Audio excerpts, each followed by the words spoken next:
everyone, congratulations on your new paint zoom. I'm Mark. I'm here to help you get familiar with the product. Keep in mind that your product did come with a very clear and concise user's manual filled with very important information. You're going to want to consult that before you get started with your paint zoom. Speaking of which, here's the paint zoom. It includes the paint zoom spray gun, a paint container, viscosity cup. What is a viscosity cup? Well, the viscosity cup is used to measure and thin the paint. Okay? Right there, the hose, where would you be without it? And the motor base. Putting the whole thing together is really simple. Watch this. Spray gun, container. Simply screw the paint container onto the paint gun. Attach one end of the hose to the back of the gun, here, and the other end to the motor base. Plug it in, you're ready to go. Well, almost. First you have to prepare your space.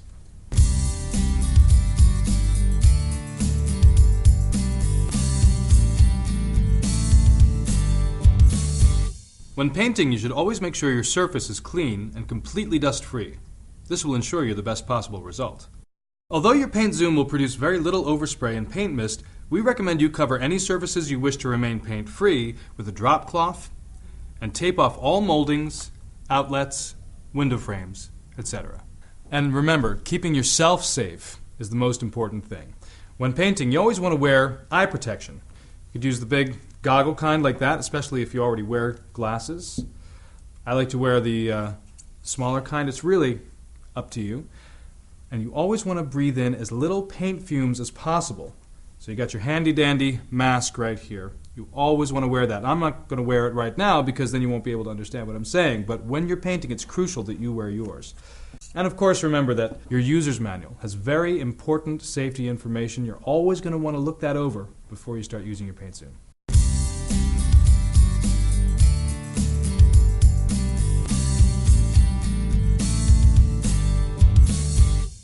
Once you've prepared your surface, it's time to prepare your paint. The first thing you have to do with your paint is test the viscosity. Viscosity just means how thick the paint is. To test the viscosity of the particular paint you're using, simply dip the viscosity measuring cup into the paint and time how long it takes for the paint to empty completely from the cup. Now, if it takes longer than the time indicated in your instruction manual for that cup to empty completely, you're going to want to thin your paint. For the Paint Zoom and the Paint Zoom Deluxe, the indicated time is 50 seconds. For the Paint Zoom Platinum, the indicated time is 90 seconds. So when you're diluting, you start with a 10% dilution. That means 10% water, 90% paint. You give it a stir, you test the viscosity again, just add more water as you need to. To thin the paint, simply place your finger over the spout in the viscosity cup, fill it with water, let it drain into your mixing container, and give it a stir. Repeat this process until the paint reaches the desired viscosity. The next thing you want to do is strain the paint. Because Paint Zoom is a motorized paint sprayer, you want to make sure your paint is as particle-free as possible so it doesn't clog or splatter. To strain, simply place your paint strainer over the mouth of your Paint Zoom container and then pour your thinned and measured paint through it. If you're using other materials like stain and varnish, you'll rarely need to thin, but you can also refer to the thinning chart in your user's manual for further information. You're probably going to want to do all of your paint preparation in a separate container from the one that came with your Paint Zoom. Something like one of these, simple bucket, something you can mark off how much paint you used, how much water you used, so you can repeat your process later. Also, if you find you need additional paint containers than the one that came with your Paint Zoom, you can order our 3 additional containers online at www.paintzoom.com. All paint is different. Different paint types need to be used for different jobs. For this reason, you should always read the paint can for instructions about that particular paint. Also, we recommend you test your paint by test spraying onto a sheet of cardboard or scrap wood. This will also give you a little practice working with the distance and flow rate of your paint before you take it to the job.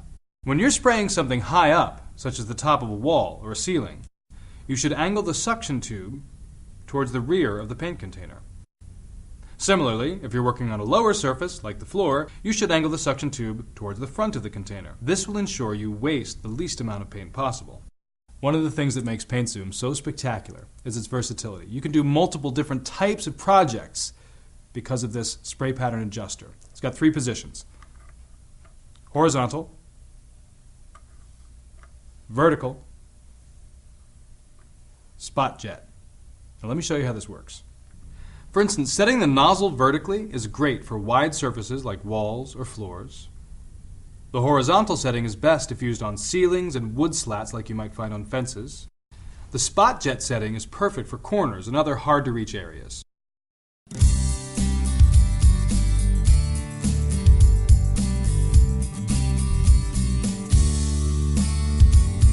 Here's some quick tips to help you paint like a pro. It's recommended that you always keep your paint zoom the same distance from the surface you're painting as you go along, and overlap your strips to avoid dead space.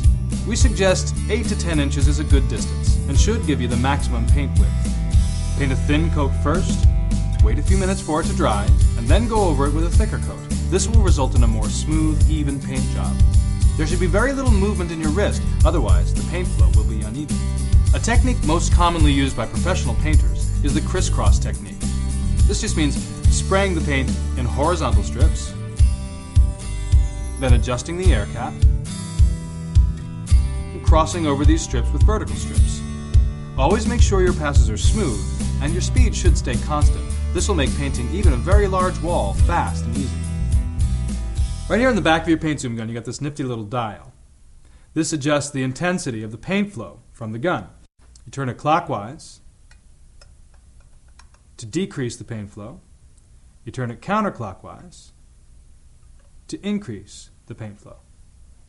If you're spraying closer to your surface, your paint flow needs to be lighter, and if you're farther away, you should increase the paint flow. This will give you maximum coverage. It's recommended to paint in sections about 20 inches long, and avoid stopping and starting if you can. Now, as I mentioned before, you rarely need to thin varnish or stain. And what I've done now is taken a little bit of stain, put it into my paint zoom container. Got my handy dandy goggles right here. Always remember your eye protection. And now I'm ready to take this unfinished chair and turn it into a beautiful rustic looking piece. Here we go.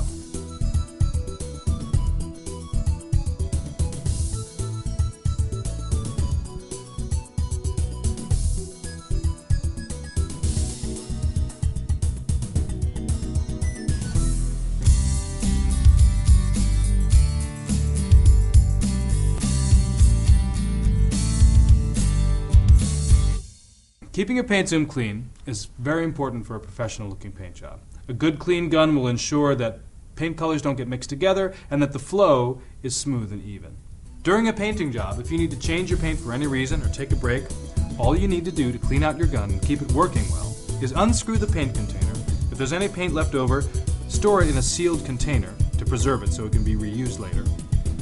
Fill your paint container with warm water,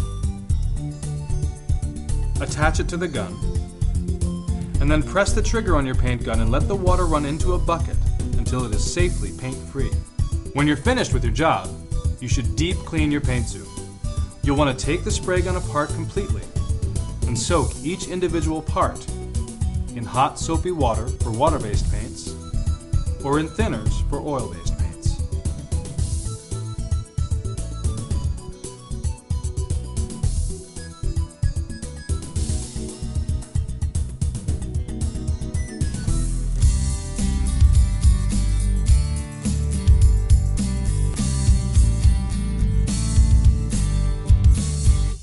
While using your paint zoom, you may come across a few simple problems. If you're getting uneven, splattered coverage, your paint is too thick. Try thinning or straining the paint. If your coverage is too light, try to spray slower and move closer to your surface, or simply increase the paint flow. If you're running into drips and snags, increase your distance from the surface, or try thinning your paint. If you're ending up with orange peel, otherwise known as air bubbles, the surface temperature is too cold and there are air pockets in your paint. Try to reduce viscosity and paint in warmer weather. If the paint is leaking from your spray gun, the container might be loose, needs to be tightened. If you have any other problems, refer to the troubleshooting section in your user's manual. Log on to www.paintzoom.com or call customer service from the number on your screen. Alright, so those are just a couple of basic tips to get you moving onto beautiful, professional looking paint jobs with your paint zoom. Go have fun.